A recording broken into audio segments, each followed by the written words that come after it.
Fala galera, aqui é o LigaCast, estamos em mais um episódio do seu podcast que vai trazer empresas e pessoas que estão transformando inovação em resultado real no mercado e na sua vida. Nós estamos aqui hoje com um convidado super especial que certamente tem relação aí com a vida de todos nós para falar do mercado de saúde, de inovação e tecnologia que chega no país todo através do sistema Unimed. Estou aqui com o Ivesen Lourenço, que é o Head de Inovação da Unimed FESP. Super obrigado pela presença aqui no nosso podcast, Ivesen. Gui, eu que fico honrado de receber esse convite. Agradeço toda a logística aqui que a gente teve que armar para poder gravar esse podcast. E fico super feliz de estar aqui mais uma vez aqui junto com a Liga, falando sobre inovação. Maneiro. A gente vai percorrer hoje, inevitavelmente, muitos assuntos que estão relacionados ao dia a dia das pessoas, mas talvez uma parte que você convive bem, né, sobre o sistema Unimed, as pessoas não conheçam tanto o que é o dia a dia de uma operadora de saúde, né? Então, para a gente já entrar um pouco no assunto, eu queria que você tratasse sobre o que é o grande desafio no setor de saúde para uma operadora como a Unimed, que já é particular, assim, né, no sentido muito peculiar dentro do sistema de saúde no Brasil. Como que é esse desafio de tocar uma operadora de saúde do tamanho desse monstro, né, que é a Unimed FESP, a maior do sistema Unimed aqui no Brasil? Bom, vamos lá. Acho que a gente tem alguns desafios, né? Tem o desafio da própria complexidade do sistema Unimed, como você falou. Acho que é legal até posicionar a galera assim, como é que funciona o sistema Unimed, né? Perfeito. A gente podia pensar um pouquinho quase como a estrutura governamental. A gente tem uma estrutura nacional, que é a Unimed do Brasil, que hoje ela tem uma governança institucional e ela representa institucionalmente, né, a Unimed no território brasileiro. A gente tem a Unimed Nacional, que é a antiga Central Nacional Unimed, que hoje chama-se Unimed Nacional, que é o convênio de abrangência nacional, vamos dizer assim. Existem várias regrinhas ali, que eu não vou entrar nesse detalhe, mas seria esse convênio nacional que tem abrangência em todo o território brasileiro. A gente tem as federações, que representam os estados, e as singulares, que é como a gente chama cada uma das Unimedes individuais, né? E por que a gente chama de singular também? Porque essas Unimedes elas têm autonomia administrativa. Então, apesar de você ter um sistema com uma única marca, né, que tem essas representações nacionais e estaduais, a gente tem essas unidades individuais que têm autonomia no seu processo de gestão. A Unimed FESP, então, é a Federação do Estado de São Paulo. Então, a gente tem a representação institucional destas singulares do Estado de São Paulo. No caso, o Estado de São Paulo é o estado com o maior número de singulares. A gente tem 69, se eu não estiver enganado aqui, salvo o engano, 69 singulares hoje, que estão espalhadas aí no Estado de São Paulo. É a maior representação, é o maior número de singulares em um estado no Brasil inteiro. E a gente tem também as intrafederativas, justamente por conta deste tamanho que nós temos, né, dessa quantidade, desse N de singulares, a gente reestruturou o estado de São Paulo em micro-regiões. Então, são 6 micro-regiões que são representadas pelas intrafederativas, né?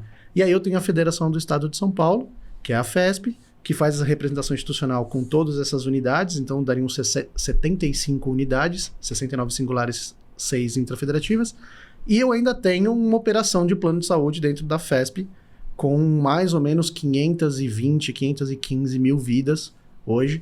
Então a gente é uma operadora de grande porte, né, que hoje atende o estado de São Paulo, alguns outros estados, a gente tem algumas outras vidas que estão em outros estados. De novo, tem toda uma regra por trás disso, eu não vou explicar essa regra, que é uma regra específica da Unimed. Aqui eu acho que eu nem saberia explicar ela direito, mas então a gente tem essa complexidade. Então a gente tem tanto uma ação institucional quanto uma ação de operadora. E nesse caso, assim, já traz essa complexidade de atribuições, né? Que eu tenho esses dois guarda-chuvas aí, eu tenho esses dois momentos de gestão, então 2 olhares de gestão que são particularmente diferentes. E eu tenho o próprio desafio da operadora de saúde no sistema, que hoje eu acho que é talvez a parte interessada nesse ecossistema que hoje corre mais risco, de certa forma, eu estou falando risco de negócio dentro do sistema de saúde, né? É quem mais equilibra prato hoje, é a operadora de saúde, por N motivos aí que a gente pode começar a citar ao longo da nossa conversa, mas hoje é extremamente desafiador você ter, ao mesmo tempo, ter um controle de custo muito grande, porque todo modelo está baseado na sinistralidade. Uhum. Então você tem que trabalhar uma gestão de custo com muito, muito carinho, com muito, muito foco, ao mesmo tempo que você quer entregar os melhores resultados possíveis para a saúde das pessoas, né? E começa a olhar também para testagem de novos modelos, e começa a tentar atribuir novas fontes de receita para a operadora e tudo mais. Então, mais do que nunca, aquela visão da ambidestria organizacional aparece como uma necessidade e um desafio nosso de implementação no sistema Unimed. E além do mais, o sistema Unimed é um sistema cooperativista. Então a gente tem um perfil específico de sócios. Quase todo mundo é chefe quando está cuidando da rede. Exatamente. E um perfil muito específico de sócios, né? São sócios que estão no dia a dia, isso traz algumas vantagens, mas traz também alguns desafios nessa gestão. Então, eu vejo assim, o cenário da cooperativa médica como um cenário que pode ser promissor ao longo prazo, considerando alguns fatores de sucesso. A gente precisa mudar muito a estrutura organizacional da empresa, a estrutura de gestão e tudo mais, mas também vejo que a gente não foge dos desafios do setor, muito pelo contrário, a gente está dentro e a gente está fomentando alguns desses desafios, porque a gente faz parte, né? Então, eu acho que é um cenário bem desafiador, assim. Bastante. E eu acho que é interessante você ter falado dessa estrutura, realmente parece o governo, né? Vamos dizer, tem federal, estadual, municipal, regiões dentro ali. Mas você já tocou em alguns dos pontos que é inevitável a gente falar sobre isso. Estamos vivendo em períodos de inflação médica crescente e, naturalmente, tudo que se fala sobre o sistema suplementar caramba, o plano de saúde vai reajustar de novo e muito acima. E eu queria que você ajudasse o pessoal a entender exatamente esse desafio a partir da operadora, porque ela virou uma questão muito central na cadeia toda, né, de saúde, e ao mesmo tempo ela é uma coisa extremamente desejada pelo brasileiro, né? Vamos dizer, um dos sonhos de consumo do brasileiro é ter um plano de saúde bom, que tem cobertura, que tem assistência. Mas no fim você já pontuou um deles, gerir a rede, gerir os custos e orquestrar isso na cadeia toda. Comenta um pouco sobre cada um desses pedaços e se tiver outras questões que a gente... como, no fim, como mexer nesse ponto aí difícil que é a inflação médica, realmente extrapolar onde que está doendo. Bom, vamos lá. Acho que tem, falar de inflação médica, acho que tem já os seus próprios pontos, assim. Faz muitos anos que a inflação médica do Brasil tem sido uma das maiores do mundo, se não a maior do mundo, tá? Eu não posso dizer que é a maior, porque eu não conheço todos os dados, mas dos principais ali países, Estados Unidos, Inglaterra, países da própria América Latina, o Brasil é o que tem maior inflação médica. Posso estar enganado aqui em alguns números, se eu enganar, peço desculpas aí se eu fizer alguma confusão de números, mas eu tinha visto números de 18% a 20 e poucos % de inflação médica nos últimos anos. Então, assim, é uma coisa exorbitante comparado ao próprio IPCA, a própria inflação da economia e tudo mais, né? A gente tem visto ao longo dos anos, talvez a saúde seja um dos mercados onde a integração de novas tecnologias, na verdade, aumenta o custo da saúde e não diminui. Impressionante, né? E a gente já fala ao contrário, né? A gente vai falar de novas tecnologias, em geral as pessoas acham que vai reduzir custo, vai ficar mais fácil, vai ser mais eficiente, né? Quando a gente vê as grandes tecnologias que são empregadas até então, né, se a gente for falar de equipamentos diagnósticos, se a gente for falar de novos medicamentos e tudo mais, a gente vê, na verdade, uma integração de um custeio altíssimo para a integração dessas tecnologias, né? Quando a gente olha assim, para preços de medicamentos novos que chegam e tudo mais. Existe todo um cálculo de prolongamento de vida e uma série de outras coisas que são extremamente importantes, mas no fato, quando você chega lá na hora de pagar, se a gente pegar alguns exemplos até atuais de medicamentos, que custam 9, 8 milhões a aplicação, né? Bom, então você tem esse desafio de como você integra um medicamento que é super importante para uma pessoa, só que dentro de um modelo de negócio que parte do pressuposto de você ter toda uma cadeia de receitas entrando para compensar a saída via a sinistralidade, né, o conceito da sinistralidade, e você tem, às vezes, pessoas que estão dentro de um convênio que, por ano, fatura 8 milhões, 9 milhões. E um medicamento custa o faturamento de um ano de uma operadora. Caramba, uma conta e que, em algumas ocasiões, acho que muitas, na verdade, você não tem um controle direto sobre isso, né? É um risco que está, obviamente, no controle da população que você está trazendo para a carteira, mas no fim você não consegue antever todos esses movimentos, né? Não, de fato você não conseguiria, assim, mesmo que você quisesse. A gente está falando de uma complexidade muito grande de predição de sinais de saúde, de condições de saúde, que a gente ainda não chegou nesse nível de tecnologia, mesmo com tudo que a gente vê de processamento de dados e tudo mais. Mas isso acho que a gente vai falar um pouquinho mais para frente. Mas assim, a gente tem essa dificuldade de a gente conseguir ter uma previsibilidade da estrutura, do uso das estruturas de saúde. A gente tem uma dificuldade que a gente não tem uma educação para a saúde muito boa no Brasil. Então, a população não está educada para utilizar o sistema de saúde de forma preventiva, ela está educada para usar o sistema de saúde de forma aguda. Então, quando eu tenho um problema, eu vou para o pronto-socorro e bato no pronto-socorro e quero fazer tudo que eu preciso fazer. A gente não faz isso de forma preventiva. A gente tem judicialização na saúde, que é gigantesca e muitas vezes não leva em consideração essa avaliação de custo-benefício, de sustentação do plano como um todo.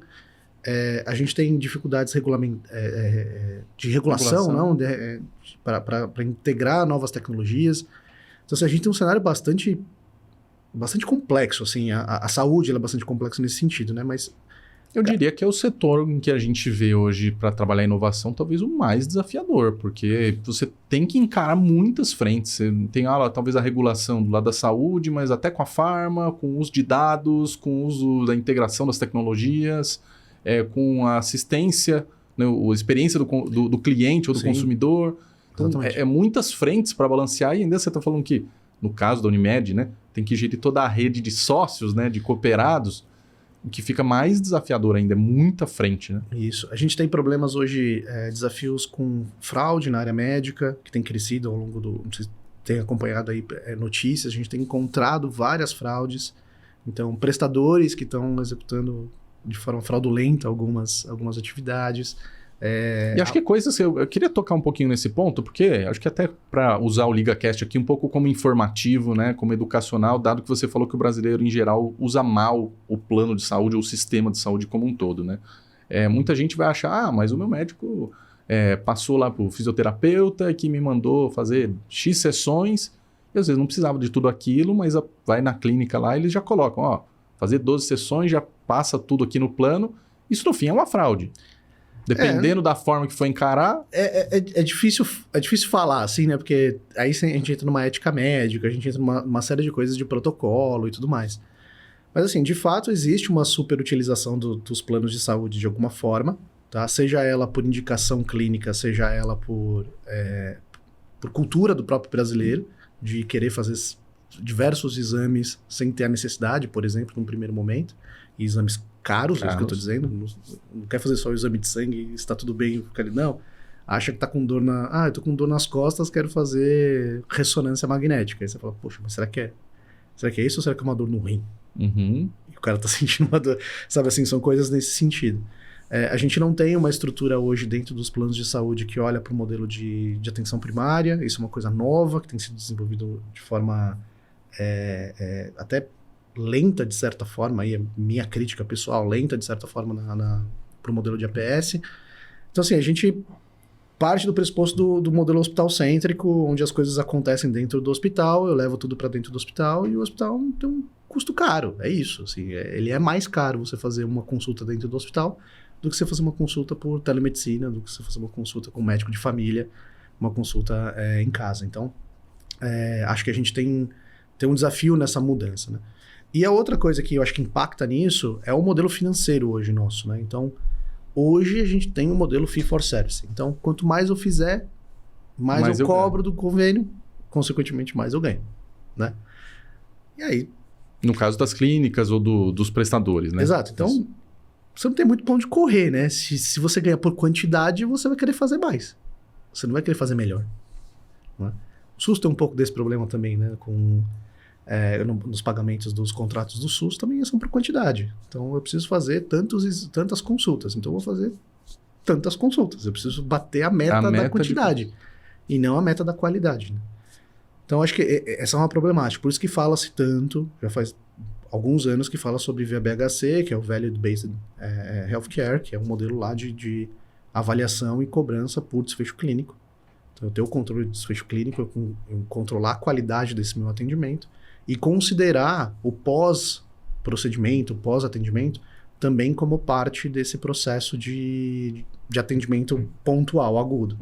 Né? A título de exemplo, a gente poderia falar de uma consulta, de uma cirurgia de bariátrica, por exemplo, em que você tem um acompanhamento desse paciente. A gente tem vários casos de reincidência, a gente tem casos de volta ao hospital por conta de um... Não vamos falar erro, porque é complicado falar de erro médico, né? Uhum. Mas de alguma condição que teve na cirurgia, de alguma condição no pós-cirúrgico, ele volta e tudo mais. Hoje, todas essas interações, elas são cobradas à parte e tudo mais. Quando você considera que certas coisas poderiam ser evitadas a partir da qualidade do atendimento que foi dado dentro do prestador, você consegue ter um controle maior desse custo e consegue até bonificar prestadores que têm qualidade maior. Então, a gente começa a olhar para um outro prisma, né? Hoje aposta-se muito no modelo de VBHC, tem várias iniciativas a respeito disso, mas ela depende de uma mudança grande de todos os players, né? Porque todo mundo precisa querer, todo mundo que está nessa cadeia precisa querer. Eu estou falando também de fornecedores de material, eu também estou falando de fornecedores de equipamento médico, que o fornecedor de tecnologia, né? Porque esses fornecedores hoje eles estão tranquilos, o preço dele é esse, você cobra, ou você paga ou você não paga. E favorece esse modelo se corromper no sentido de que você falou de só buscar o volume, né? Exato. Porque daí você vai usar mais a máquina, que vai te vender mais, que vai encarecer todo o sistema e assim por diante, né? Eu achei interessante você já colocar esse novo modelo, porque ele acaba tocando muito no assunto de inovação, né? Uhum. Tem uma parte, digamos assim, de pensar num outro paradigma, mas que provavelmente aí a questão tecnológica ela é um viabilizador forte. Perfeito. Porque você está falando de muitos dados de uma jornada toda daquele paciente. Acho que primeiro, ajuda a gente a entender se esse modelo ele vai servir, por exemplo, eu estou com uma dor de cabeça, estou com um mal-estar e vou no PA, ou ele está pensando muito mais nos casos como você falou, poxa, a pessoa está fazendo um acompanhamento de uma cirurgia ou com alguma doença mais crônica e que ela fica quase fazendo bate-volta, né? No fim, para quais dos modelos esse novo formato ele está mais endereçado? Eu acho que para os dois, na verdade, porque eu tenho uma atuação direta muito forte quando eu falo de VBHC, com certeza em casos mais hospitalares, porque eu estou avaliando todo o desfecho daquele tratamento clínico e tudo mais, mas eu poderia, por exemplo, fazer um modelo de qualidade, de controle de índices de saúde, de KPIs de saúde, para um prestador específico numa região específica, por exemplo. Eu poderia pagar o meu prestador pela quantidade, pelo controle de casos de diabetes numa região, por exemplo, ou numa parcela da minha população.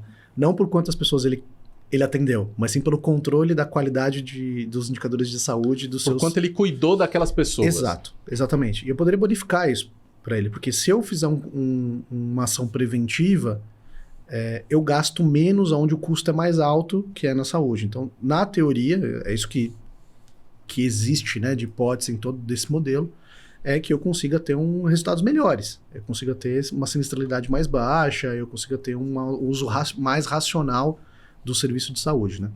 Essa é a ideia, a hipótese total disso. Então, você tem modelos que você aplica para a parte hospitalar e você tem modelos que você vai aplicar para a parte não hospitalar, né? Os dois são tão importantes quanto, porque você vai continuar tendo casos agudos e você vai... E o que a gente não tem hoje, que eu acho que a gente precisa ter, é um controle melhor da saúde das pessoas. E começar a olhar mais para um modelo de saúde do que um modelo de doença. De doença. Né? Que é hoje o que a gente tem na prática, né? A gente trata casos... A gente trata doença. A gente é muito reativo, né, no cuidado da saúde. Exatamente. Poderia ser mais proativo, mais centrado no indivíduo mesmo, no paciente. Exatamente. Né? Então, todos os conceitos de medicina integral, medicina personalizada, talvez fazer um trabalho holístico, que considera outras questões também dentro da vida da pessoa para poder ajudar ela no seu processo de saúde. Então, assim, acho que tem um espaço grande de modelagem, né, aí de modelo mesmo, né? Modelagem de modelo, mas dessa mudança de modelo. E que a tecnologia, como você colocou, ela é um dos viabilizadores. Porque quando eu começo a falar de prevenção, por exemplo, eu preciso começar a falar de escalabilidade. Com certeza. Para eu ter escalabilidade, eu preciso ter condições para isso acontecer. Eu não posso criar um modelo de escalabilidade com base só em contratação de pessoas, porque aí eu vou cair nos mesmos problemas que a gente tem. Então eu começo a olhar para a tecnologia como um potencial viabilizador de toda essa história. Quando eu começo a controlar o paciente, começo a gerar dados, eu consigo trazer esses dados depois para uma melhor gestão da saúde, né? E ter um acompanhamento talvez um pouco melhor da vida dessa pessoa, né? Você começa a apropriar a pessoa da sua própria educação de saúde, para a sua própria saúde. A pessoa começa a se preocupar mais com o seu autocuidado, porque ela consegue entender os seus indicadores, ela começa a se apropriar disso. do próprio protagonismo que ela tem na sua saúde. E quando você vai para os modelos hospitalares, você já traz uma carga de dados, e esses dados também possibilitam você fazer o monitoramento contínuo, né? Esses modelos e esses dados vão deixar você, né? Vão te viabilizar esse tipo de monitoramento e avaliação clínica. Então, avaliação de desfecho, né? Desfecho. Quando você olha para toda essa malha, assim, você fala, nossa, e por que ninguém faz, então? Os caras já sabem como fazer, né? Assim, porque não é trivial, entendeu? A gente está falando de diversos players, a gente fala de diversos fornecedores de tecnologia, cada um São usa um muitos dados também, vamos dizer, no fim, talvez se a gente comparasse com o varejo, o mercado financeiro, né? Vou pegar o que o Ivesen comprou ali na nota fiscal, mas no limite você vai comprar X coisas do dia. Agora, dados de saúde, vamos dizer, o céu é o limite. Você pode ter que aferir, de repente, uma pessoa cardíaca com uma situação mais grave, ter que aferir de hora em hora. E vai arquivar isso de dados e vai... Tem todo o modelo, tem assim, os desafios de aferição, os desafios de... Tem um desafio do próprio dado, taxonomia do dado. O que um médico fala de um jeito, outro médico fala de outro. A mesma coisa. Entende? Assim, como o dado chega, interoperabilidade de dados. É um desafio na saúde hoje. Fala-se muito sobre interoperabilidade de dados, fala-se muito do Open Health. Será que não pode ser talvez, né? Acho que traduz o Open Health aqui para o pessoal da audiência que talvez não tenha tanta profundidade. Olha, assim, talvez uma forma de tentar traduzir é a gente fazer um paralelo com o Open Finance, tá? Com o modelo do Open Banking e tudo mais, né? Não é a mesma coisa, pelo amor de Deus, tá? Não é a mesma coisa. Para criar paralelos. Assim, só para criar um paralelo para as pessoas entenderem. A ideia é que o dado ele consiga ser acessado por diversos prestadores diferentes, e isso poderia ajudar tanto no cuidado quanto na análise para a prestação de serviço. Então, a gente poderia ter ali um modelo onde a gente poderia ofertar melhores condições, até melhores planos de saúde para as pessoas com base no histórico de cuidado que elas têm. Ou seja, se eu vou sempre no meu médico ali da família ou no médico de confiança, ele tem meu prontuário. A partir de algum momento, na verdade, qualquer outro médico que eu vá, ou clínica, ou hospital, poderia ter acesso àqueles dados ou alguns daqueles dados para dar meio que uma continuidade na minha assistência de saúde e não, página em branco, conta aí toda a tua jornada. Isso até atende um dos principais, talvez, dilemas culturais da saúde, que é de quem é o dono do dado de saúde, né? Quem é o dono do dado de saúde? Poxa, está escrito na LGPD, todo mundo sabe que é o paciente. Mas já tentou tirar um prontuário teu do hospital onde você atende? É um caos, cara. Sim. É um caos, porque culturalmente o dono do teu dado é o serviço de saúde. Tá? Ele que tem os seus dados de saúde. Assim. Então isso foi criado culturalmente e até alguns médicos se sentem donos do dado do seu paciente e tudo mais, né? E ainda se complica mais porque, sei lá, se a gente pensasse numa empresa de, sei lá, num cartão de crédito, ele vai ter, sei lá, sua ficha cadastral, alguma coisa assim, né, no CRM. Mas no hospital, uma parte do seu dado é lá na parte que fez o seu raio-x, outra é não sei o quê. Isso aí. Tá distribuído em muitos lugares, né? Muito, muito. E aí, quando você olha isso para o sistema como um todo, vai ser exponencializa, né? Se você escala essa problemática dentro de um único serviço, você pode escalar essa problemática para o sistema como um todo. Uhum. Então, existem diversos desafios que a tecnologia pode nos ajudar.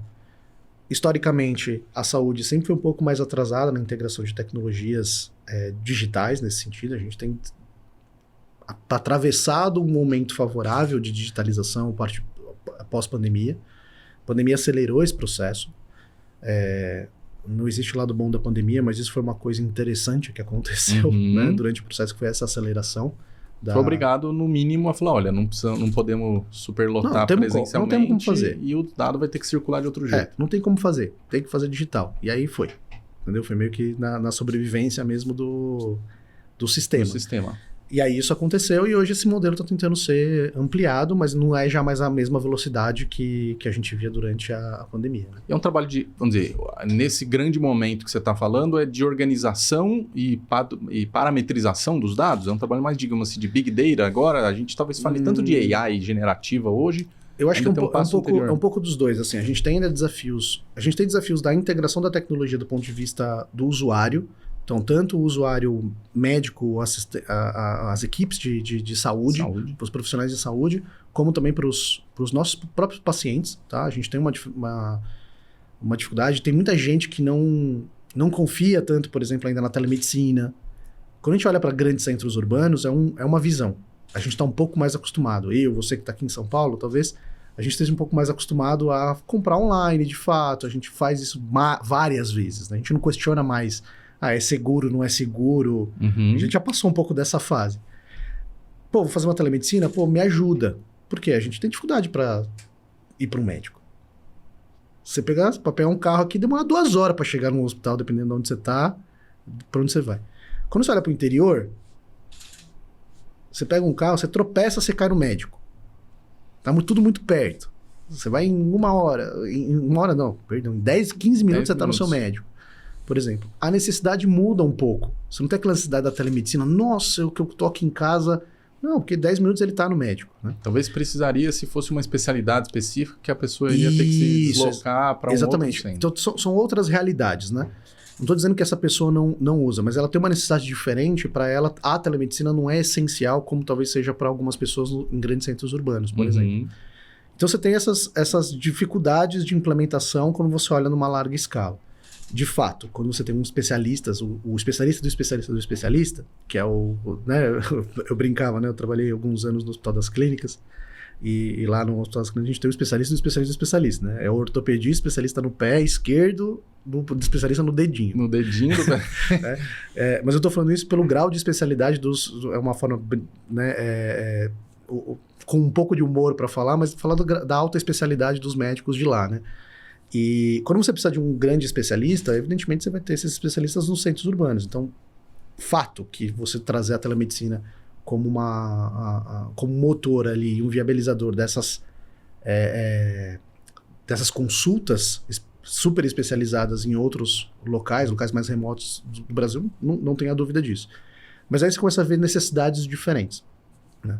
Então, quando a gente olha para tudo isso, assim, como um todo, a gente vê esse atraso na integração das tecnologias, a gente tem um atraso também até nas tecnologias de gestão na saúde, a gente não é tão evoluído quanto a indústria, por exemplo. O setor ele tem uma competitividade diferente, um modelo de competitividade diferente, né? E a gente tem as dificuldades de dados como um todo, né? Então, como eu falei, a gente não tem padronização de dados. Tem o CID. Não, tem o CID, mas você já viu as pessoas usando o CID certo? É um problema hoje, as pessoas não usam o CID correto, né? Então, assim, tem uma série de problemáticas que a gente precisa trabalhar ainda, que são culturais dentro do serviço de saúde, para a gente chegar num modelo de digitalização 100%. Tá evoluindo, não tenha dúvida disso, tá evoluindo. Mas a gente tem algumas dificuldades que eu acho que são até mais humanas nesse processo do que necessariamente tecnológicas. Porque as tecnologias estão nas outras indústrias e as pessoas já usam. Então, por que não chegaram aqui na saúde? Por uma barreira de uso. De comportamento das pessoas para usarem isso dentro da área de saúde. Então, que acho que passa um pouco do que você também colocou da jornada, né? Ela é muito centrada ainda no hospital, né? De a gente tratar doença, e agora a gente tem que colocar o indivíduo mais no seu autocuidado e pensando na sua saúde como um todo, né? Ao longo do seu dia, ao longo da sua rotina. E o brasileiro meio se acostumou a descuidar um pouco e falou, na hora que a coisa apertar, eu vou atrás, né?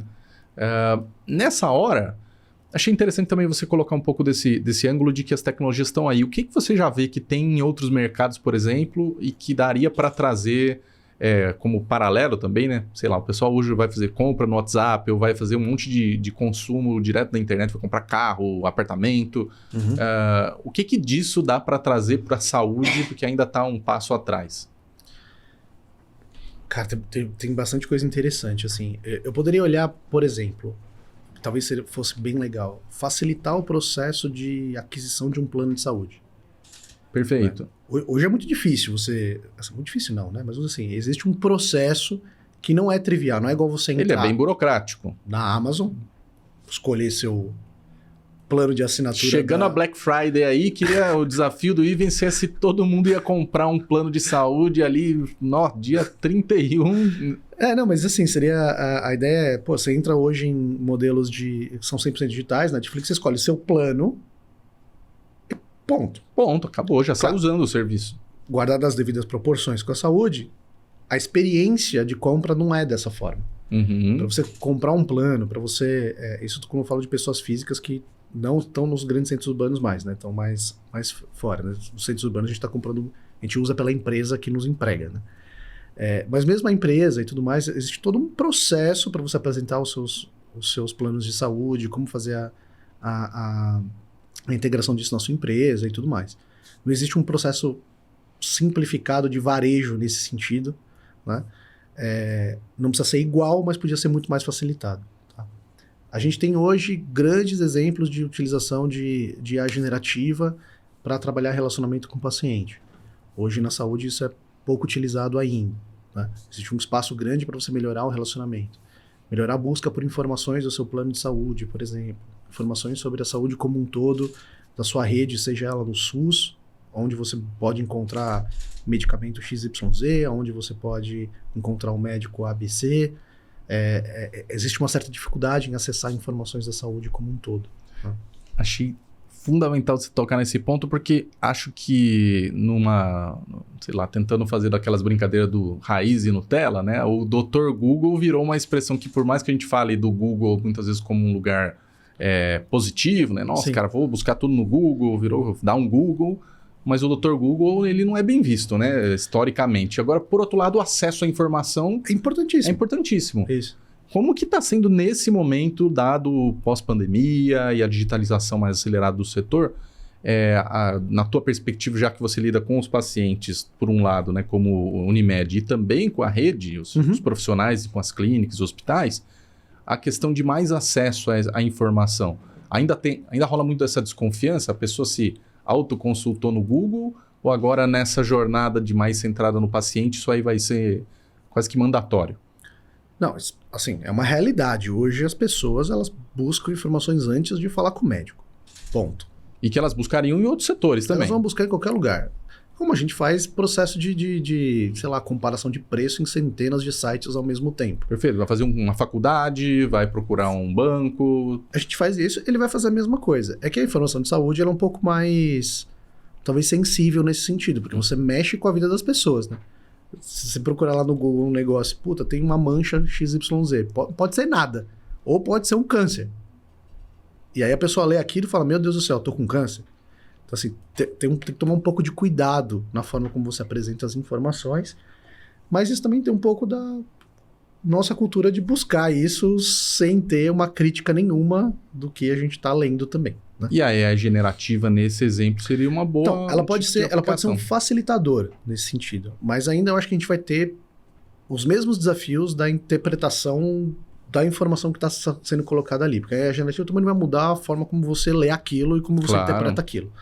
Então, se você fizer hoje uma pergunta em qualquer motor de IA generativa ali dentro a respeito de uma mancha que você tem na pele, ele vai dar algumas opções para você. Agora, qual opção é? Você vai continuar na mesma ansiedade, que é, será que é uma pinta ou será que é um câncer? Perfeito. É a mesma coisa, entendeu? Assim, você vai continuar nessa ansiedade porque não vai conseguir te dizer ao certo, porque precisa de outros exames para poder confirmar qualquer uma das duas opções, né? Então, assim, existe esse ponto de você conseguir acessar as informações de saúde de uma forma mais organizada e talvez ali você tenha que até trabalhar um pouco mais a própria forma de apresentar aquilo de uma forma mais ética, né? Fazendo muitos disclaimers a respeito de como você está apresentando aquela informação. Então, hoje os motores de IA generativa não fazem isso, né? Eles Com não vão certeza não. explicar para você assim, olha, tudo bem, eu estou te falando aqui algumas informações, mas é importante que você procure o seu médico, tal. Uma informação lá não é uma informação assertiva, essa é uma informação... Você pode começar a criar estruturas para que chegue nesse ponto. Não é difícil, isso que eu estou querendo dizer. Mas precisa ser algo especializado, né, para a saúde. Então você tem o acesso à informação como um ponto fundamental. Mas você precisa também ajudar o cara a interpretar essa informação. Então, além do acesso à saúde, o acesso à informação, você tem que dar o acesso a ele tirar essa dúvida, né? Então aí começa a criar essas talvez essas não é complexidade, mas talvez essas questões personalizadas, né? Essas diferenças que a saúde precisa ter em relação a outros motores, né? Em outras indústrias, perdão. Então, as tecnologias estão aí, mas talvez você pudesse falar assim, olha, você tem aqui sua informação. Quer passar com o médico para ver direitinho o que é isso aqui? Acesse o médico por aqui.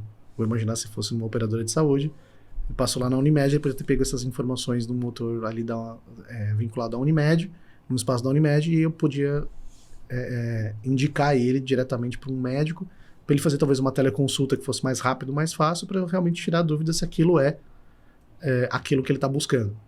E diminuir, inclusive, a ansiedade da pessoa de Exatamente. ter respostas que, por tabela, vai desonerar o hospital ou o PA, que, por tabela, vai diminuir o custo todo Porque da mesmo saúde. que seja uma questão mais complexa, uma questão mais sensível, como, por exemplo, um câncer, se eu estou achando isso rapidamente, eu melhoro todas as condições de cura daquilo. Ele Entendeu? melhora o sistema como é hoje e melhora no que você falou de usar um sistema mais baseado na solução do caso ou na prevenção. Então, assim, e eu vou melhorar a vida da pessoa. Esse que é o ponto fundamental. Se eu encontrar casos antes, eu melhoro a vida da pessoa. Esse é o ponto fundamental da saúde como um todo, né? Você falou no começo, talvez uma pessoa que tem impacto na vida de vocês. E, de fato, a saúde talvez seja a primeira ou a segunda coisa que toda pessoa quer. Segurança em relação à sua Final saúde. do ano, todo mundo vai falar sobre isso, né? Desejo, saúde e reticências, outras coisas. Exatamente. Saúde é algo que todo mundo precisa, todo mundo quer, e todo mundo quer conquistar, de certa forma, essa segurança na sua saúde, né? E como que entra, já que a gente está falando da saúde e do cuidado das pessoas, vocês têm um papel bem particular dentro do sistema ali da Unimed FESP, que é promover a inovação para que possa olhar menos, né, tirar a empresa ou o grupo como um todo, até os profissionais lá na ponta, dessa visão, de novo, mais centrada no médico, mais centrada no hospital, e não só viabilizar novas tecnologias, mas mudar até o ângulo de encarar. Conta um pouco do papel da Vital e do papel de inovação ali dentro da Unimed que você desempenha. Bom, então, aí posicionando, a gente foi falando um monte de coisa e, né, posicionando assim, por que eu tô falando disso aqui, né? Bom, hoje eu estou à frente, né, da Vital, que é o hub de inovação da Unimed FESP, então já sabem o que é a Unimed FESP, agora vão saber o que é a Vital. A Vital é o hub de inovação dessa estrutura, que hoje está vinculada até a uma empresa coligada da Unimed FESP, que é a FESP Participações, onde a gente está estruturando todo o modelo de CVC, até para investimento em novas empresas e tudo mais, para gerar mais valor para essa cadeia toda que a gente tem falado aqui, né? Então, à frente do Hub de Inovação, o que a gente busca, né, o nosso objetivo central é levar, né, novas perspectivas de saúde para as pontas. Então, tanto para as pessoas quanto para os profissionais de saúde. Eu preciso olhar para essas duas camadas porque elas estão intrinsecamente relacionadas, assim. Eu acho interessante porque o negócio de vocês, enquanto vários outros estão procurando um propósito, de vocês é muito evidente, né? Assim, cuidar da saúde para todo mundo. Preciso cuidar da saúde, tanto das pessoas que cuidam, quanto de quem precisa do cuidado de fato, né? Então a gente tá olhando para esses dois públicos principais, né? E a gente olha para entregar saúde. Então o nosso propósito é muito claro.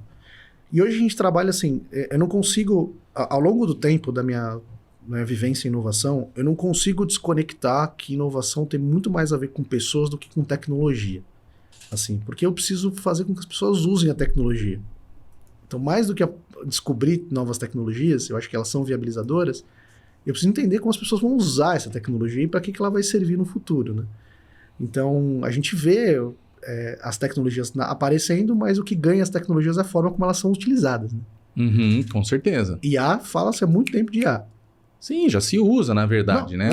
E assim, a generativa não é do início de 23, quando saiu o ChatGPT. Tem gente que acha que a generativa nasceu em... Nossa, novembro de 22 apareceu. Pá! Não, o negócio trabalha, sei lá, desde 2005 já tinha gente falando sobre IA generativa. Talvez até muito antes, tá? Eu não sou especialista nisso, mas assim, talvez muito antes a gente tá falando. IA tem que se falar há muitos anos atrás. Década de 60 já se falava de inteligência artificial.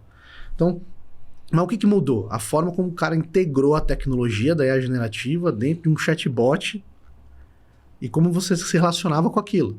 Perfeito. É essa coisa do prompt, né? A interface com que ele vai te dar respostas. Exato. E de um jeito que a gente já está super acostumado a fazer, porque a gente só usa o WhatsApp. A gente já está acostumado a usar chatbot, a conversar com alguém por meio de uma telinha. A gente está super acostumado. Talvez se fosse há 10 anos atrás, não fosse a mesma coisa. Ou se a linguagem fosse outra, né? Agora eu vou ter que usar, não codificar, ou vou ter que usar música, ou vou ter que... Exato. Então, assim, então, eu não consigo olhar para a inovação sem falar de pessoas. Então, hoje a gente trabalha muito no nosso modelo a cultura de inovação. Então, a gente tem um foco muito grande em cultura de inovação. Eu tenho um foco muito grande em processo de inovação. Então, como é que eu construo a lógica do framework para trabalhar essas integrações de tecnologias, essas hipóteses de inovação, essas hipóteses de modelo como um todo. E, do outro lado, como eu monitoro as tecnologias. Mas é muito mais no sentido de monitoramento, né? Muito mais no sentido de acompanhamento de como elas estão nascendo no mundo como um todo. E aí, entendendo como depois eu faço esses testes de integração. Então, para eu conseguir pegar a tecnologia, que eu não vou ser o desenvolvedor da tecnologia, a gente tem outros centros para isso, a gente tem as universidades fazendo isso muito melhor do que a gente faz. Como é que eu pego essas tecnologias e aplico elas no meu contexto? Para isso eu preciso de cultura e preciso de processo para conseguir fazer isso, né? Então a gente tem trabalhado o nosso modelo de inovação muito centrado nesses 3 pilares, né? Eu até coloco um 4º pilar, na verdade, no nosso modelo, que é o próprio ecossistema de inovação, como a gente se conecta com o ecossistema e constrói esse ecossistema. Particularmente, eu tenho um interesse muito alto por gestão de ecossistemas como um todo. Eu acho o tema muito, muito interessante. E eu tenho esse 4º pilar, talvez, ali que eu coloque, ou uma base central ali, mas é muito mais do meu CPF em si, do que o CNPJ, que é a sustentação e manutenção de um ecossistema para que essas coisas aconteçam, né? Então, a gente trabalha dessa forma, e esse é o nosso desafio principal, é trabalhar esses 2 pontos, cultura e processo. Porque monitorar a tecnologia é relativamente simples, relativamente, tá? Então, né? Essa palavra é importante, relativamente simples. Para deixar bem claro para as pessoas que estão tentando usar alguns parâmetros, alguns proxies para ficar mais amigável, mas tem um monte de asteriscos ali para a saúde. Então, assim, é relativamente simples, né? Agora, você trabalhar um processo de inovação e você continuar melhorando o processo de inovação, a gestão do conhecimento gerado a partir da aplicação do seu processo de inovação. E como você constrói uma cultura onde as pessoas entendem esse processo, entendem essas tecnologias e participam disso, isso é mais desafiador porque a gente está falando de pessoas e aí não é a trivialidade que a gente tem da exata, a gente está falando de humanas, né? Então a gente tem uma série de outras questões ali. Queria te pedir, já que você já comentou um pouco da Vital, de trazer um momento deu liga, assim, um momento em que você fale, cara, já temos um case bacana sendo executado, pode ser alguma coisa que a gente desenvolveu juntos, mas alguma coisa que você repara que, cara, esse papel do ecossistema, como startups, como trazer inovação, intraempreendedorismo e até a parte de corporate ventures, como é que isso já está virando realidade ali? Tem algum case interessante? Esse modelo é relativamente novo, né? Então, até posicionando, a Vital nasceu no segundo semestre de 2019, se eu não me engano. Cresceu durante a pandemia, basicamente, porque se nasceu no segundo semestre de 2019, quando começou Ela é um bebê de pandemia. Começou a desenvolver processos durante a pandemia. Teve um foco muito grande em viabilizar algumas tecnologias para aquele momento, né? Então, esse foi um recorte. E em 2022 eu vim para Vital, e aí eu cheguei na Unimed Fesp em 22, em junho de 22, e comecei a tentar desenvolver esse modelo da forma como eu coloquei para vocês aqui anteriormente, né? Então essa é a nossa proposta, revitalizar a Vital, né? Sem joguinho de palavras aí, mas já fazendo joguinho. Revitalizar a Vital nesse sentido, então reposicionar ela olhando mais para médio e longo prazo do que para curto prazo. Perfeito. Porque não precisava mais resolver problemas do ontem, né? da pandemia. Eu preciso me reposicionar para médio e longo prazo, pensando realmente ali. Então, o processo foi como reestruturar o hub para que ele tenha processos que olhem para a manutenção da competitividade, da manutenção da proposta de valor, ou até, manutenção não, mas talvez até reforçar as propostas de valores e até mudar a proposta de valor olhando para o cenário futuro da saúde. Então, assim, a gente tem esse desafio na Vital que a gente fez essa remodelagem. Então, a gente tem cases novos, né, extremamente novos. Um dos cases mais interessantes, até sem fazer propaganda, mas já que estamos aqui também, né?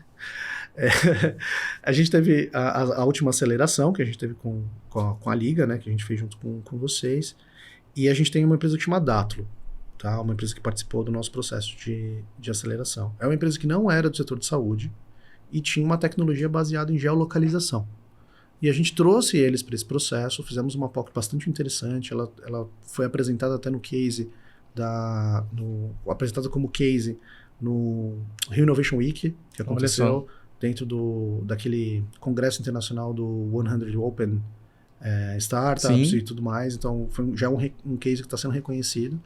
E ele deu, o case que a gente fez na aceleração, ele deu liga... Deu liga aquele momento maravilhoso. Ele deu liga para a gente desenvolver um novo processo, um novo produto com eles. Então, a gente está co-criando um novo produto hoje, que é muito interessante, que é justamente para olhar para a gestão de rede. Porque a gente usa geolocalização, a gente usa algumas outras ferramentas, eu não posso falar tudo aqui, né? Mas a gente rede, para traduzir para o pessoal lá, as estruturas de atendimento. Então, Então, assim, a Unimed Fesp tem uma particularidade, que a Unimed Fesp não tem rede direta. A gente usa a rede das outras singulares do estado de São Paulo. Né? Então, torna isso mais desafiador até. Então, a gente criou um produto que hoje vai nos ajudar a fazer a gestão dessa rede, como um todo. E rede é uma das principais necessidades das pessoas como um todo dentro dos planos de saúde. Qual o tamanho da rede? Nossa, cara, você fez uma pergunta difícil. Eu precisava chamar minha colega Susan aqui, Osiris, que está acompanhando esse processo. Nós vamos checar essa informação depois e vamos colocar para vocês junto com o podcast aqui, mas é uma rede gigante, só de profissionais, centros que vocês têm que eu não vou lembrar os números, não vou falar nada para não falar besteira, mas com certeza a colega que trabalha comigo, a Susan, conseguia dar esses números de cabeça. Mas assim, e até fazendo aqui um jabá, a Susan que tem ajudando a gente nesse projeto, e está sendo assim, a participação dela e a condução dela nesse projeto tem sido excepcional, tanto do ponto de vista de cultura, porque ela tem olhado isso como uma forma de empreendedorismo mesmo, como criar esse novo produto, também pela própria competência dela de conhecimento da rede. Então está sendo uma experiência muito, muito bacana. E hoje a gente está nessa fase final de finalização, né? Fase final do projeto, finalizando a construção do produto, e é um projeto que vai trazer traz uma nova visão desse processo de inovação, porque ela não é só a integração da tecnologia e depois um contrato de fornecimento com a startup. É todo um processo que nasceu da aceleração, fez uma validação inicial, a gente criou um projeto em conjunto de cocriação, tem um acordo específico que a gente chama de acordo de PDI, que é de pesquisa, desenvolvimento e inovação, junto com essa startup, tem previsão de compartilhamento de propriedade intelectual, para a construção de novos modelos de remuneração em conjunto, e uma série de outras coisas que pode desaguar depois até num modelo de participação pelo nosso Corporate Venture Capital. Que não necessariamente é a visão inicial, porque eu tenho outros caminhos para fazer também de forma mais operacional ou de forma, talvez, não com essa responsabilidade de ter que investir na empresa. Mas também eu consigo fazer isso através de um modelo conjunto de negócio. E aí eu consigo criar essas novas possibilidades. Então esse é um case que está sendo construído assim, com bastante carinho e está sendo bem interessante. A gente fez validação com outras singulares.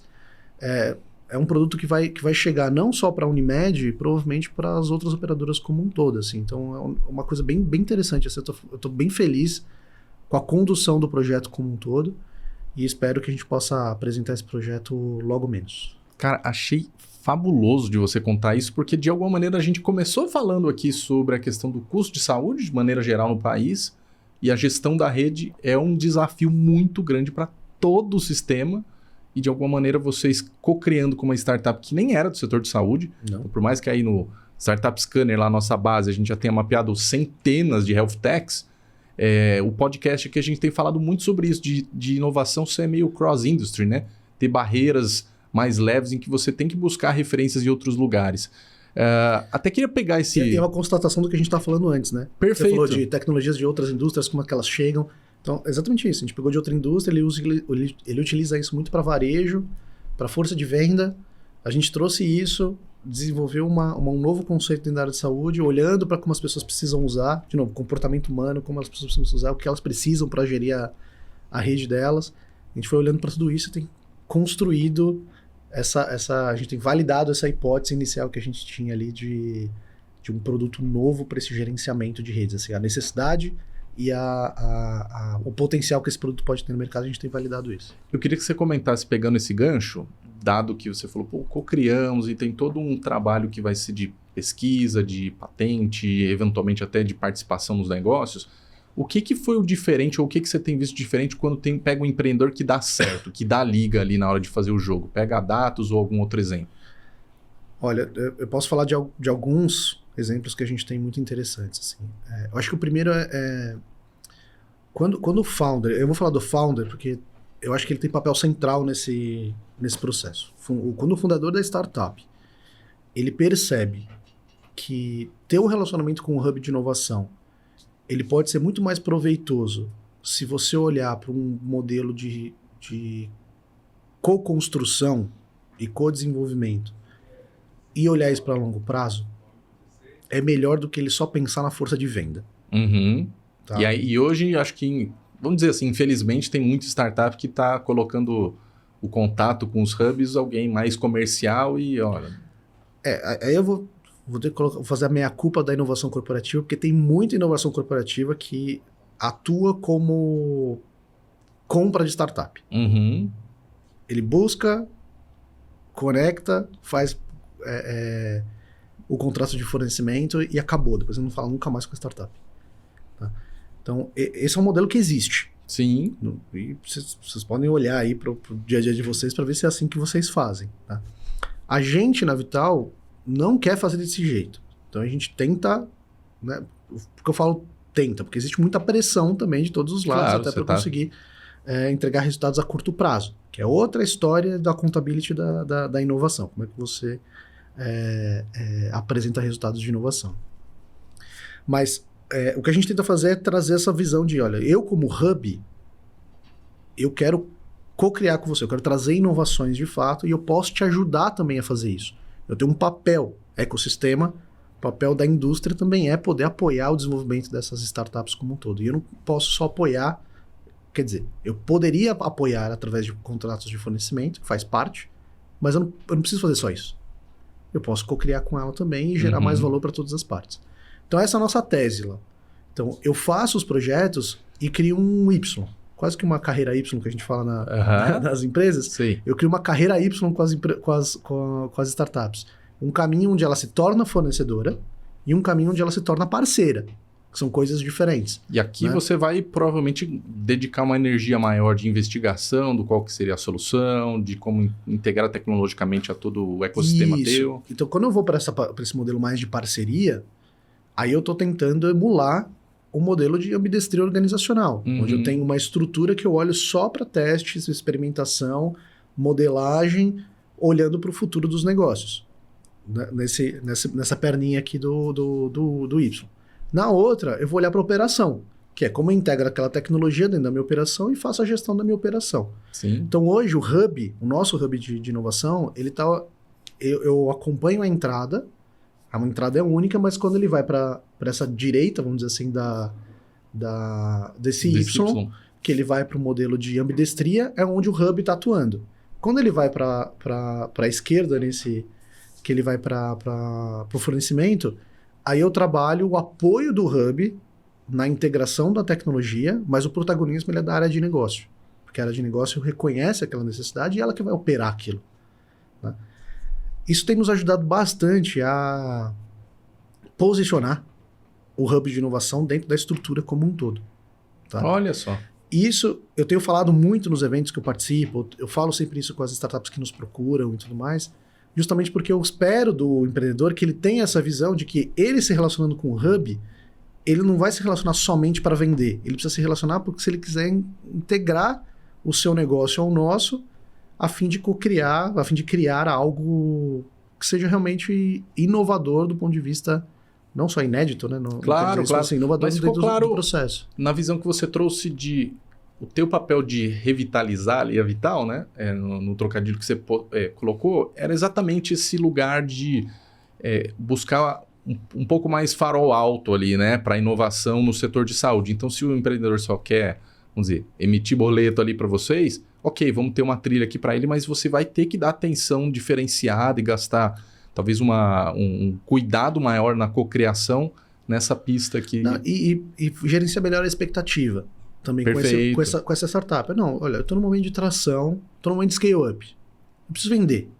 Perfeito. É o seu momento. O seu momento é o de scale-up, você precisa vender. Ok, você vai falar comigo? Perfeito. Eu vou te conectar à área de negócio e você vai vender para a área de negócio. Poxa, e se não conseguir vender, você não consegue me ajudar como hub? Não, cara, porque assim, se você não conseguiu convencer a área de negócio que vai ser o seu parceiro de fornecimento, não sei se sou eu que vou conseguir, entendeu? Não tem interseção aqui. Sabe, a área de negócio precisa comprar o teu produto. Sim. Né? Agora não, poxa, eu quero conectar com vocês porque eu acho que a Unimed, na sua estrutura de rede de atendimento, no seu modelo de negócio, consegue contribuir para o desenvolvimento também do meu produto e tudo mais. Poxa, aí começa a fazer um pouco mais de sentido o hub estar junto com você, porque eu tenho gente especializada para fazer isso. Eu tenho uma visão especializada para isso. Nossos recursos hoje estão direcionados para fazer isso. Então eu consigo ter essa perspectiva mais clara e um gerenciamento maior da expectativa.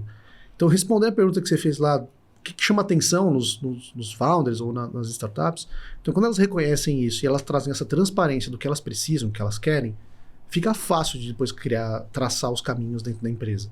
Entendeu? Fica fácil, porque aí ninguém vai cobrar do outro algo que não era esperado, entendeu? Não era combinado. Né? E pode ser um negócio trivial, mas assim, acontece muito. Sim, tá? Acontece bastante. Acontece muito.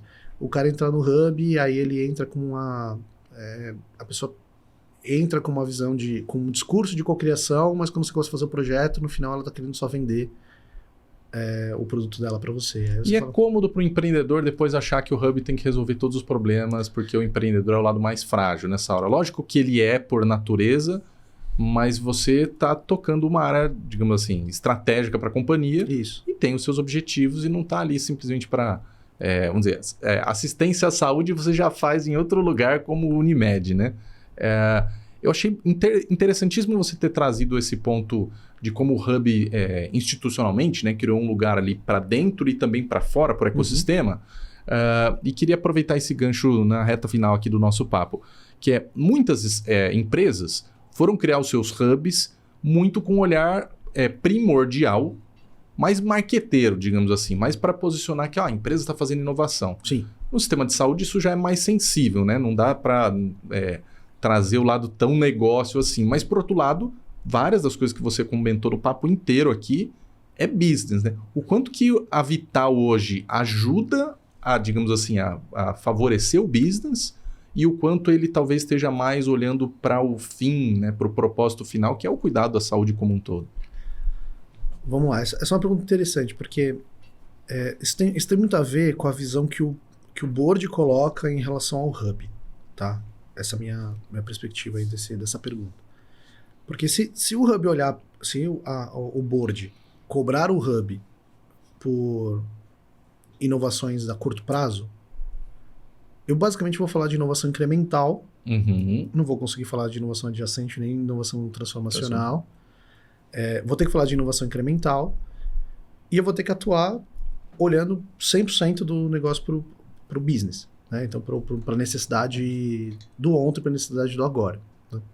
Então, isso é importante. Então, depende muito de como o board conecta isso. Então, eu gosto de olhar para uma certa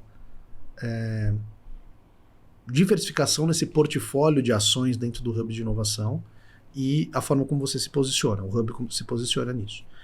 Então, hoje, a Vital ela tem olhado mais para adjacente e transformacional, dentro lá dos modelos de horizontes da inovação, estou falando H2 e o H3, tá? Para quem conhece o modelo dos horizontes de inovação, e eu tenho olhado menos para o H1. Mas esse menos, tá? É mais pelo protagonismo do que necessariamente pela necessidade. Existe muita necessidade de H1 na saúde, a gente já falou algumas questões, né? E eu apoio as áreas de negócio. Então, na verdade, eu tenho trabalhado com a cultura. A cultura você, área de negócio, tem protagonismo para desenvolver suas inovações incrementais. Faz parte do seu job, do seu trabalho como líder dessa área de negócio. Você é líder, né? Você tem esse trabalho também de olhar para essas inovações incrementais. Você não pode depositar tudo isso no hub, porque senão você cria um centro de inovação e não cria inovação como cultura na empresa, né? Então, E ao mesmo tempo você vai continuar como hub tendo uma vocação, né? Um papel específico onde você é mais protagonista, em outros lugares você é mais empoderador. Exatamente. Então a gente fez um desenho exatamente isso que você comentou.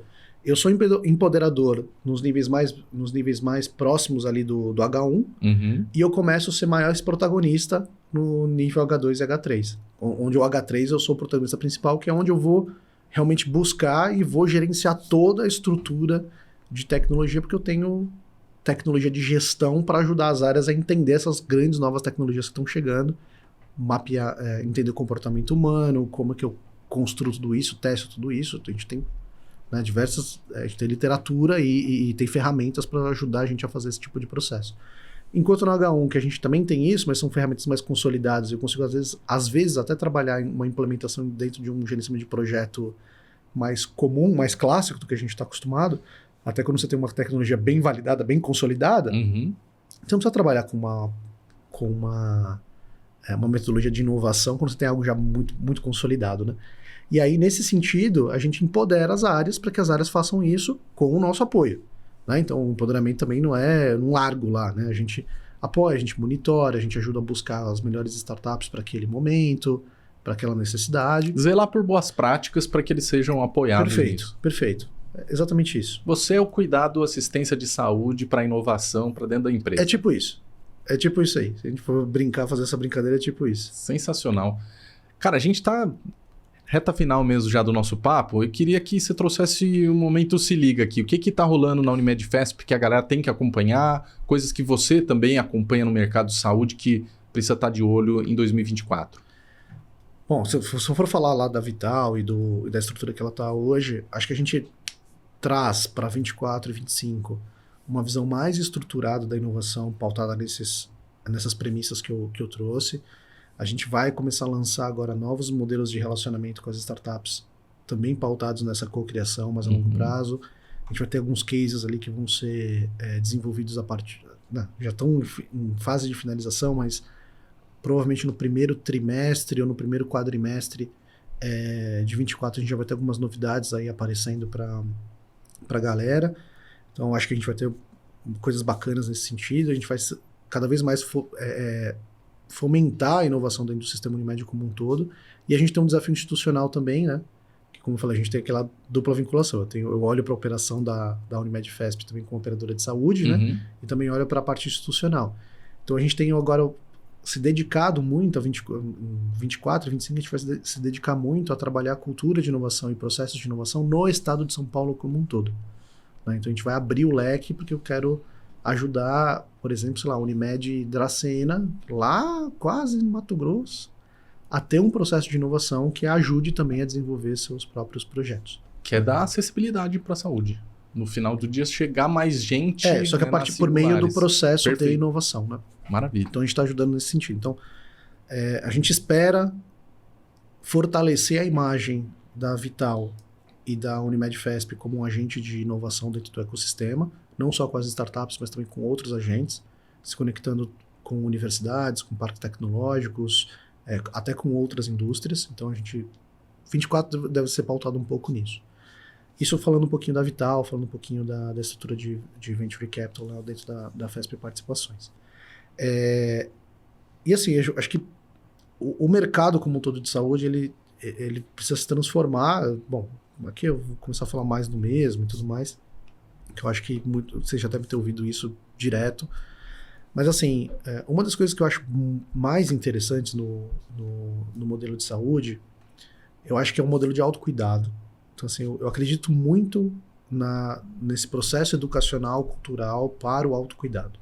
Eu acho que esse vai ser um dos pontos mais interessantes de mudança no modelo de saúde. Eu acho que o comportamento humano tem se demonstrado mais cuidadoso, mais zeloso pela própria saúde. As pessoas têm se dedicado mais a cuidar da própria saúde como um todo.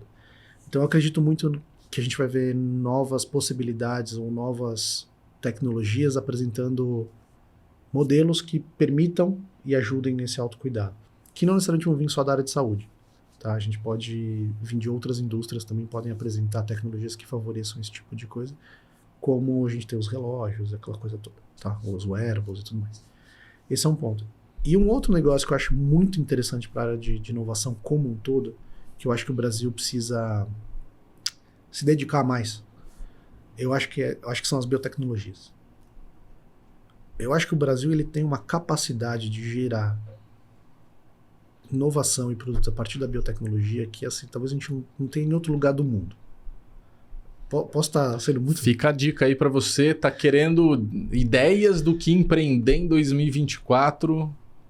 assim, biotecnologias. É um outro mercado, é um outro modelo de desenvolvimento. A gente tem um lead time muito maior de desenvolvimento em biotecnologia, porque a gente está falando de inovações de muita base tecnológica, né? As deep techs e tudo mais. Então, assim, você tem um tempo de maturação muito maior. Você tem a necessidade de outros agentes, né, dentro desse processo. A parte de regulatória é extremamente importante. Uhum. Mas assim, o que eu estou dizendo é a matriz que a gente tem e a matéria-prima que a gente tem no Brasil para desenvolvimento de biotecnologia é grotescamente favorável. E aí, grotescamente, você pode pegar o sentido ruim da palavra e trazer pro bom, que funciona, entendeu? Tipo assim, é um negócio assim, a gente tem uma capacidade, uma capilaridade, capacidade gigantesca. E eu acho que a gente tem pouco investimento nesse setor como um todo, tá? Desde as agências de fomento, desde da própria participação do Estado, a indústria participa pouco. Então, é um negócio que eu acho que vai crescer muito ao longo do tempo, já tem crescido, eu acho que vai crescer nos próximos anos, e eu gostaria de ver um crescimento acelerado nesse sentido. Então, até nesse ponto, a gente está começando a olhar com mais carinho para esse cenário de biotecnologias através da Unimed FESP, que é algo bem disruptivo para o modelo da operadora de saúde, para o modelo do cooperativismo. Sim. Mas olhar para essas estruturas de deep tech e biotecnologia e entender como elas podem agregar valor para a gente. Né? Tem muita coisa interessante que pode impactar na saúde. E eu acho que tem um caminho ali de inovação bem disruptivo nesse sentido. De todos os disruptivos, talvez em todas as origens da palavra. Assim, para o modelo de saúde, disruptivo para como a gestão encara essas tecnologias, como você acompanha, porque eu estou falando de tempos muito maiores, estou falando de talvez tecnologias que demorem 10, 15 como anos você participa do próprio ecossistema, né, de inovação aberta. Tudo isso. Então, assim, se eu tivesse falar duas coisas interessantes que eu vejo assim, para os próximos anos, eu acho que o modelo de autocuidado vai ter uma valorização grande, a gente vai ter vários players ali, vai ser um ambiente competitivo, mas bastante interessante, que vai trazer muito valor para nós, como beneficiários, para a gente, como paciente. E eu acho que os modelos as empresas de biotecnologia, ou a biotecnologia como um todo, eu acho que ela vai ganhar uma centralidade, uma importância maior no ecossistema. E para a área de saúde, eu acho que ela pode ser um dos viabilizadores de grandes mudanças, talvez até quebrando um pouco essa questão histórica de a gente integrar medicamentos, integrar modelos e tecnologias em saúde que normalmente encarecem o custo assistencial, talvez até barateando o custo assistencial, com base na biodiversidade que a gente tem no próprio país. Assim. Sensacional. Começamos e terminamos falando da questão de tá caro, mas tem potencial para baratear e por vários ângulos diferentes, horas usando mais empoderamento das pessoas, com acesso aos dados, ora olhando novas tecnologias. Cara, quero te agradecer demais aqui pelos insights durante o nosso papo. Obrigadíssimo pela participação aqui no LigaCast. Cara, eu que agradeço. Espero ter falado muita besteira. Não, foi maravilhoso. Vai deixando eu falando, eu vou falando. Dá pra gente fazer, já vai ficar aqui para próximos episódios pra gente vir falar especificamente sobre gestão e inovação, que eu sei que você é um cara que domina bastante o assunto também. Gosto bastante. Tem muita bagagem no mercado de saúde. Acho que dá pra gente fazer um outro dia só sobre como ir fazendo essa gestão em vários tipos de instituição diferente. Obrigado, IVC. Eu que agradeço, e só para dizer que tudo que eu falei aqui é meu CPF, tá, gente? Pelo amor de Deus. Não necessariamente é a visão da empresa que eu trabalho. Muito bem. Só para você falar besteira, né? Para ninguém falar. Já tá no setor da saúde e tá acostumado a ter os asteriscos no final. Obrigado. Obrigado a você. Galera, ótimo episódio. A gente tem acompanhado inúmeros segmentos hoje com o mercado de saúde. Vamos ter mais gente aqui falando do mercado de saúde, mas já falamos de logística, já falamos de varejo, já falamos de bens de consumo, já falamos até de áreas de procurement e vamos continuar aprofundando isso nos próximos episódios. Esse aqui é o LigaCast, é o seu podcast para ver pessoas e empresas que estão transformando inovação em resultado real. Fica acompanhando aqui conosco. Um grande abraço.